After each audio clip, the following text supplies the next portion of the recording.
विद्यार्थी विद्यालय में थे। तो महाराज प्रहलाद जी ने विद्यार्थियों से कहा कि आप लोग भी नारायण की पूजा किया करो। मेरे जो पिताजी है ना, ये भगवान नहीं है, इनको भी जो बनाने वाला है वो मेरा परमात्मा ब्रह्मा की सृष्टि महाराज जिससे वरदान प्राप्त किए हैं मेरे पिताजी ने, महाराज ब्रह्मा को भी मेरे परमात्मा ने ही बनाया है।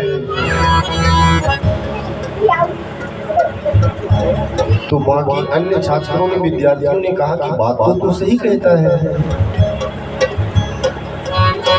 लेकिन तू ये बता,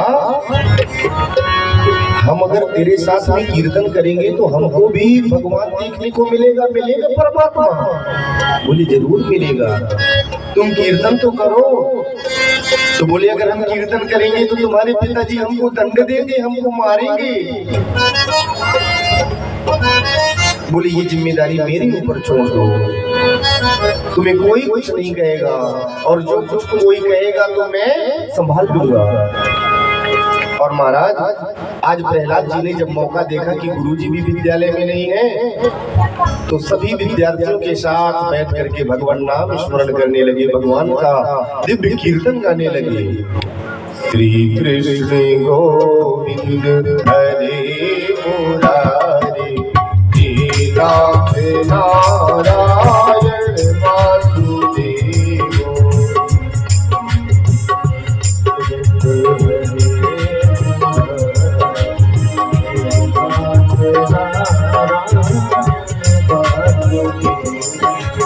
श्री कृष्ण गोविंद, श्री कृष्ण गोविंद, श्री कृष्ण गोविंद, श्री कृष्ण गोविंद,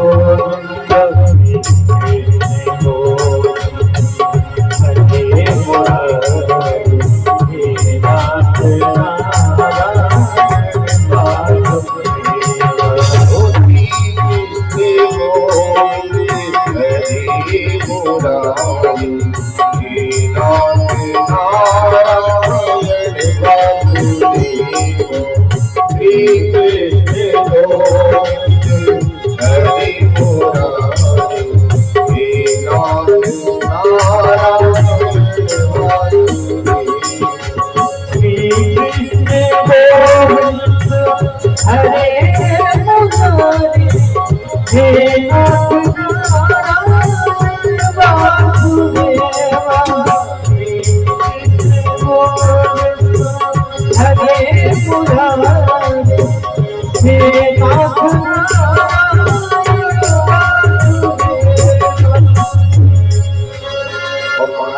से जब संकीर्तन करने लगे तो उसी संकीर्तन के मध्य महाराज गुरु जी आ गए।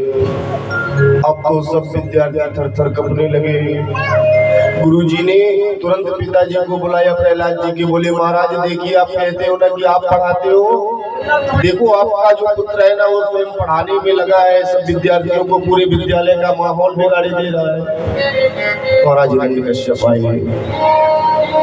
देखा, प्रहलाद जी से कहा कि तू डरता नहीं है, तुझे भय नहीं लगता? बोले महाराज किससे डरूं, कण कण में क्षण क्षण में जब मेरा परमात्मा है। बोले आप में भी वही है, आप डरने की बात करते हो, मैं आपको क्यों डरूं? मेरा ईश्वर आप में भी है, मेरा ईश्वर गुरुजी में भी है, मेरा ईश्वर इन विद्यार्थियों में भी है, मेरा ईश्वर मुझ में भी है। बोले अच्छा, मुझ में भी तेरा ईश्वर है, तो इस खंबे में भी तेरा ईश्वर होगा?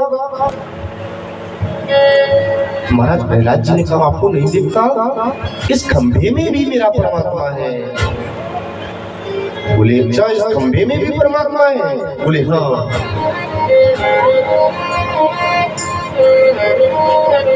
तो महाराज जो ही हिरण्यकश्यप ने सुना कि इस खंबे में भी परमात्मा है, तो उसने अपनी गदा उठाई और बड़ी जोर से जो ही खंबे में प्रहार करना चाहा कि ले मैं तेरे परमात्मा को इस खंबे से समाप्त कर दूंगा।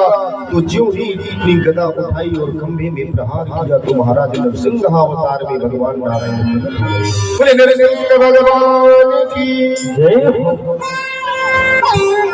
नरसिंह भगवान प्रकट हुए। महाराज बड़ी जोर से गर्जना करने लगे। आधा स्वरूप नर का और आधा सिंह का, बड़ा भयानक दृश्य। हिरण्यकश्यप ने देखा तो हिरण्यकश्यप टंकार लगाते हुए महाराज युद्ध करने लगा। नरसिंह भगवान भी कौतूहल करने लगे कि अभी समय है बेटा, थोड़ा देर लड़ लो। तो महाराज कौतूहल के साथ युद्ध करते रहे।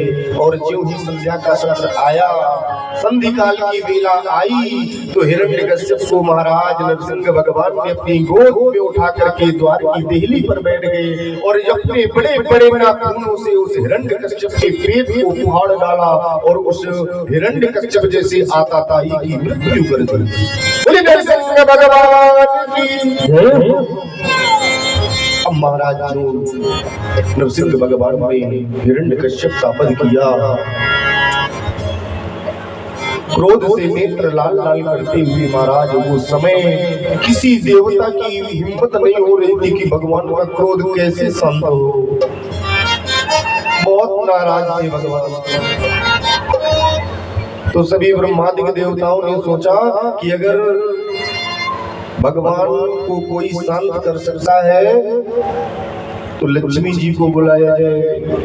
लक्ष्मी जी से निवेदन किया, देवी आपके स्वामी इस समय बड़े क्रुद्ध हैं, क्रोधित हैं, आप आओ उनको शांत कराओ। लक्ष्मी जी ने कहा कि हमारे स्वामी, उनको शांत कराओ। हमारे स्वामी का तो स्वरूप है कि शांताकारं जगशयनं पद्मनाभं सुरेशं विश्वाधारं गगन सदृशं मेघवर्णं शुभांगं। मेरे परमात्मा, मेरे परमेश्वर तो सदा शांताकार है। बोले शांताकार तो है, लेकिन चल के साथ में देखो कि अभी कौन से आकार में है। महाराज साथ लिया, माता लक्ष्मी ने कंचन थाल सजाया, भगवान नारायण के पास पहुंची और ज्यों ही भगवान के उस दिव्य विग्रह को देखा कि आज भगवान ने ये कौन सा स्वरूप धारण किया है, आधा नर और आधे सिंह के रूप में है। तो स्वरूप का दर्शन करते हुए महाराज नरसिंह भगवान ने ज्यों ही तिरछी नजर डाली माता लक्ष्मी की तरफ और एक बार जोर से दहाड़ लगाई। माता लक्ष्मी के हाथ से वो थाल वाल सब छूट गया, जोर की दौड़ लगाई। अब देवता परेशान, महाराज अब किसको बोला के लाएं, अब इनके क्रोध को कौन शांत कराएगा। तो देवताओं ने सोचा कि भगवान का एक नाम है भक्तवत्सल। जिस प्रकार से वत्सल का अर्थ होता है, वत्स माने होता है बछड़ा, वत्स माने बछड़ा। जिस प्रकार से जब कोई गाय माता अपने बछड़े को जन्म देती है तो वो इंतजार नहीं करती कि मेरा मालिक आएगा, कपड़ा लेकर के मेरे बच्चे को पोंछेगा, इसको साफ करेगा, नहलाएगा, धुलाएगा, तब मैं इसको दूध पिलाऊंगी। नहीं, महाराज वो गाय माता अपनी जीभ से उस बछड़े को चाट चाट करके शुद्ध कर देती है, उसको निर्मल बना देती है। इसी प्रकार भगवान का स्वभाव है, भगवान का स्वरूप है। भक्त के अंदर यदि विषय वासना रूपी जो भी अग लगे हुए हैं, जो भी पाप लगे हुए हैं, उन पापों को भगवान स्वयं अपने भक्त से दूर कर देते हैं, उनको निर्मल बना देते हैं। तो देवताओं ने सोचा कि अगर इस समय कोई है तो जिसके बुलाने से, जिसके लिए भगवान आए हैं, वही भगवान की क्रोध को भी शांत करवा सकता है। हमारा सभी लोग जाकर के प्रहलाद जी के सामने खड़े हो गए। प्रहलाद जी से निवेदन करने लगे कि हे प्रहलाद, भगवान के इस क्रोध को शांत कराओ। अगर ये अपने वास्तविक स्वरूप में नहीं आए तो ये महाराज पालन करता है संसार के, ये संहार करता बन जाएंगे। प्रहलाद जी छोटे छोटे नन्हे नन्हे कदमों से भगवान के पास पहुंचते हैं, दोनों हाथ जोड़े। हरे तवा त्रिपुंकजं भवापवर्गमाश्रिता यदेश साधुरचय त्वया पुरा समापिता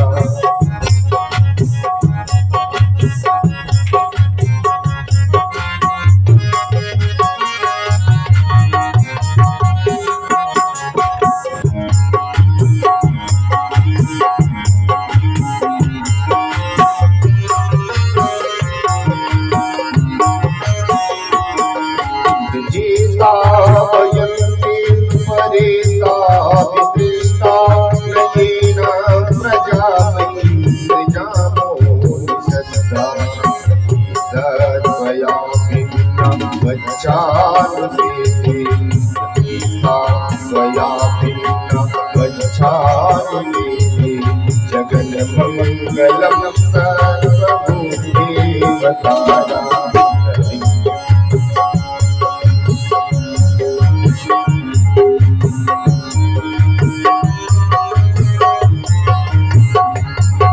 हरे नमः मंगलम पवापबलमात्रिता जते सदासुरयया सया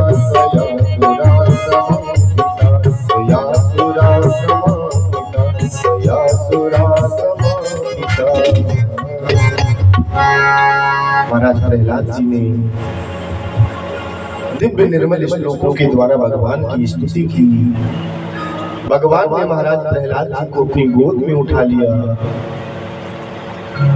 जिस प्रकार से एक गाय अपने बछड़े को दुलार करती है, ऐसे भगवान अपनी जीभ से महाराज प्रहलाद को चाटने लगे, दुलार करने लगे, उनके सर में हाथ घुमाने लगे। महाराज प्रहलाद जी से बोले, भक्त मैंने बड़ी देरी कर दी, तुझे बड़े कष्ट भोगने पड़े। मेरे भक्तों में कोई ऐसा भक्त नहीं हुआ जिसको इतने कष्ट झेलने पड़े। बड़ी छोटी सी अवस्था में तुझे पहाड़ों से फेंका गया, तुझे सर्पों से, जहरीले सर्पों से दंश कराया गया।